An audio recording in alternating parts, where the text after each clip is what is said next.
If you think there are barely any JRPGs that got a mature rating outside of Japan, you're actually right. The list isn't as large as some of us might want it to be.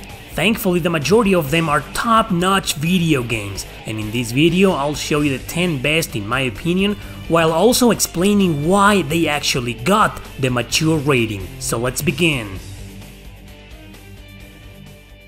Number 10. Drakengard 3. This game got the mature rating because of its gore, its violence, and its completely incorrect themes, which is exactly why I loved it. Zero and her sisters dominate the world, but she wants to kill them in a quest for revenge. So she teams up with a dumbass baby dragon whom we see grow through the entire game. The plot is rampant with sexual innuendos and awkward dialogue, as well as over-the-top depictions of some characters and their personalities. You're not really supposed to take this game seriously, even though it's not really a comedy either. It sure is one of the most violent JRPGs ever made, however.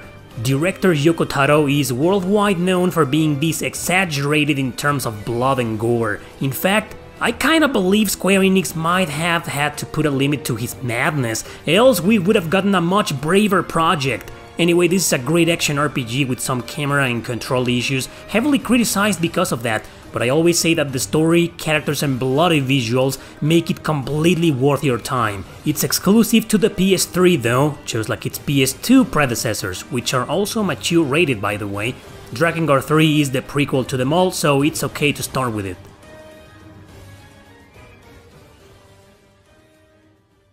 Number 9. Parasite Eve. There are very few Japanese role-playing games that mix survival horror elements right. Parasite Eve is always the best example of them all. You follow Aya Bree in a journey to stop the enigmatic Eve, a woman bent on destroying humanity by altering the mitochondria. Aya is a New York police detective that feels a weird connection to her for some reason. Like many horror games from this era, it got the mature rating for its gruesome cutscenes and mature themes. It really is a story that rejects the boundaries of classic JRPGs, with young heroes saving the world. You probably already know this game is based on a book with the same name by author Hideaki Sena, acting as a sequel to it, but it really isn't necessary to read it to understand the game. It got 2 sequels that changed mechanics a bit, which are also mature rated. They're okay, but the RPG elements are barely present and they're just nowhere near as great as this first entry on the PS1. I hope it gets a remaster or remix soon, it definitely deserves it.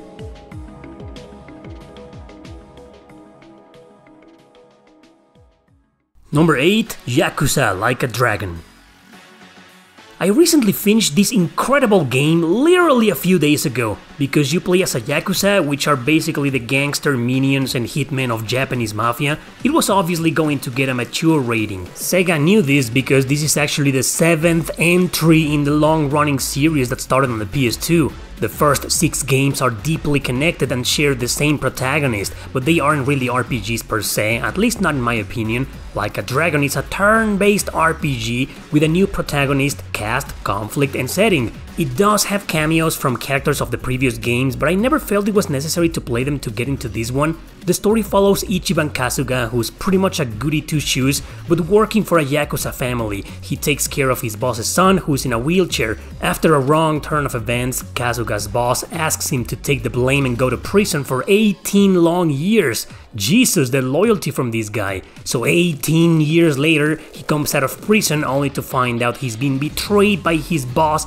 and Yakuza family. There are several gameplay mechanics revolving around it besides its turn-based combat, but not enough time to cover them all, so I think I'll have to properly review this game in the future. This is a strongly recommended game. It does have its comedy, but the story is very serious, mature and with some killer plot twists.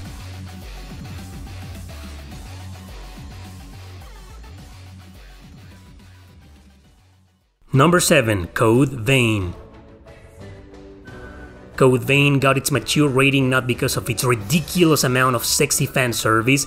A lot of JRPGs nowadays get away with that and still get a teen rating or at the most a PG-16 in Europe. Code Vein couldn't escape its dark fate because of its gothic, bloody and gruesome design, and I'm honestly glad it didn't. You play as a customizable character who's recently become a revenant, vampire-like creatures that need to drink blood in order to survive.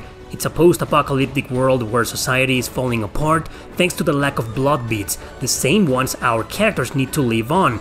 You'll belong to a small group of survivors who go to ruins and dungeons to find these beads. Combat, as you probably already know, is inspired by Demon's Souls, so it's very technical and therefore quite challenging. Except here you can have up to one party member to help you out in battle. I love this action RPG and it's one of the best I've played in a while. I'm a big fan of dark themes and adult-oriented stories, so it didn't disappoint at all in that regard.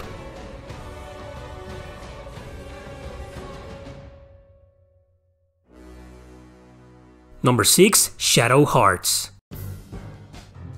Only the first Shadow Hearts got a mature rating. The amount of horror, blood and gore got reduced for its 2 sequels, which was a big bummer to be honest.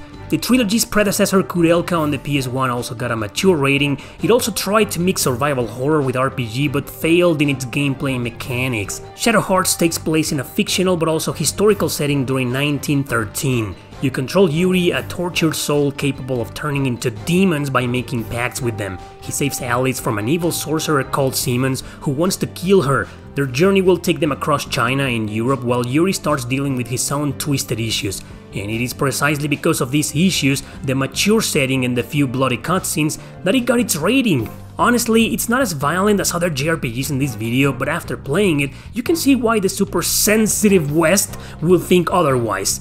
Regardless, this is a fantastic game in need of a modern port or remaster. Strongly recommended.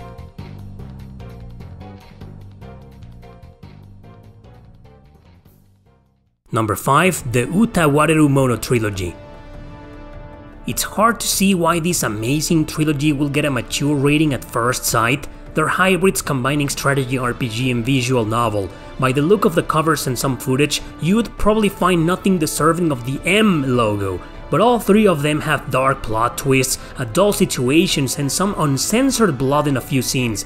Also, they have completely shameless fan service in some parts, so I believe the ESRB paid a lot of attention to that. But one last thing the ESRB definitely considers for its ratings is one that's very rarely present in JRPGs, and that is the swearing. F-bombs, S-bombs and all that jazz often makes the super sensitive people in the West raise an eyebrow. These games are direct sequels to one another, so you have to start with Prelude to the Fallen. Its 2 follow-ups take place several years later, but it is necessary to play Prelude first. They're basically about an amnesiac protagonist in a journey to both find out who he is and build an army to put an end to the war. All 3 games are available on PS Vita, PS4 and Steam. I made a review of the whole series a couple of weeks ago. I'll leave it at the end in case you're more interested. And I hope you are, because these are really good games.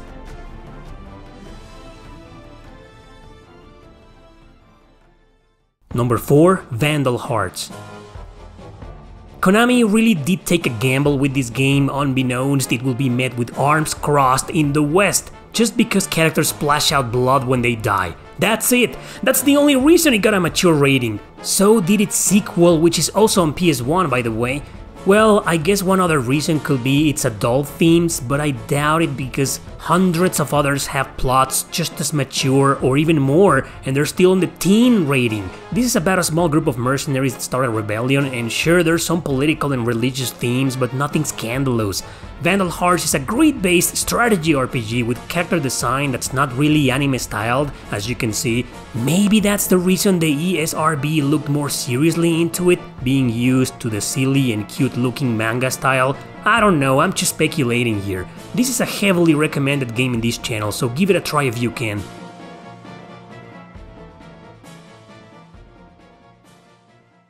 Number 3. Nier Automata.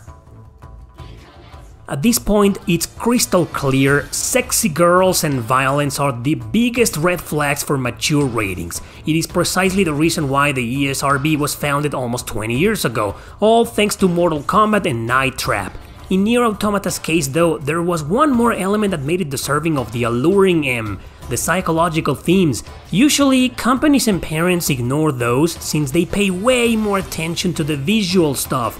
However, the story itself, and how it's told through sordid and disturbing character development is often mature. It shouldn't really merit the rating, as I can see many other examples which didn't get it, also with strong or psychological stuff. But like I said before, swearing is also a factor. Some outstanding language is spoken in this game. A bunch of androids want to destroy the inferior robots that have plagued the world, all for humanity to come back one day. Meanwhile, a deadly virus is starting to affect those very same androids as well. The metaphor of that here is exactly what stands out as a strong adult theme here. Honestly, the writing is masterful, but it isn't such a politically incorrect game, is it? Its prequel, however, is a completely different story.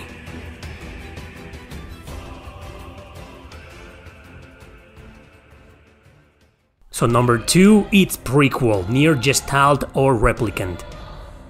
I usually recommend the original Gestalt version on PS3 and 360 as it's got one little detail I'll explain in a bit.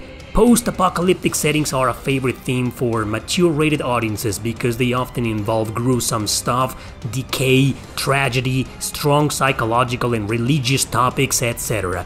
They do bring the worst out of humanity. Amidst all that, a father, or a brother if you're playing Replicant, wants to save his daughter or sister from a lethal disease. Off he goes to find a cure while fighting off the aggressive shades that have plagued the world. The plot twists in this game, man, one of the best freaking stories ever written in a JRPG. But how incorrect is it to have merited the mature rating, blood, language, and one specific character with barely any clothes on? Yeah, Kaine. Except one of the plot twists I mentioned involves Kaine. And without spoiling anything, let's just say that in the remake of Replicant, the twist is barely noticeable as opposed to the original. I'll let you find out for yourself what the hell I'm talking about. Just play this damn game, any version, it's very, very strongly recommended.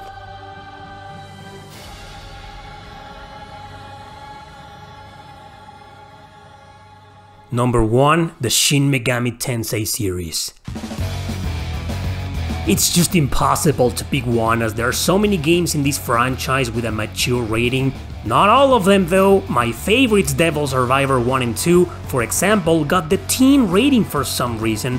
I guess others play out the religious cards way more than them, hence why only adults can play them. Yeah, right. Even the Persona games got the same rating for having some controversial issues like suicide, murder, and abuse.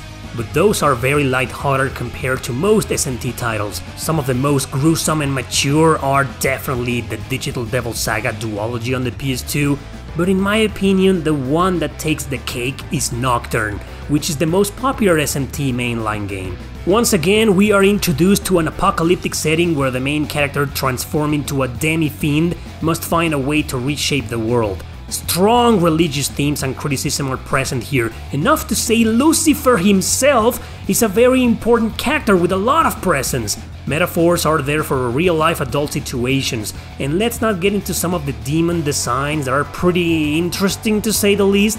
Despite being brutally hard, this is a phenomenal game with a terrific story. I strongly recommend its HD remaster on PS4 and Switch if you want to give it a shot. But honestly, you can't go wrong with the large majority of Shin Megami Tensei games, the best examples of mature rated JRPGs out there.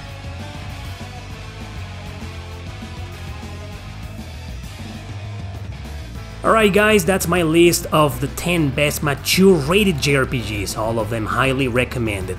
If you know any more that you'd like to personally recommend, then leave a comment below. Thanks for watching, don't forget to subscribe and share this video with your friends. See you next time!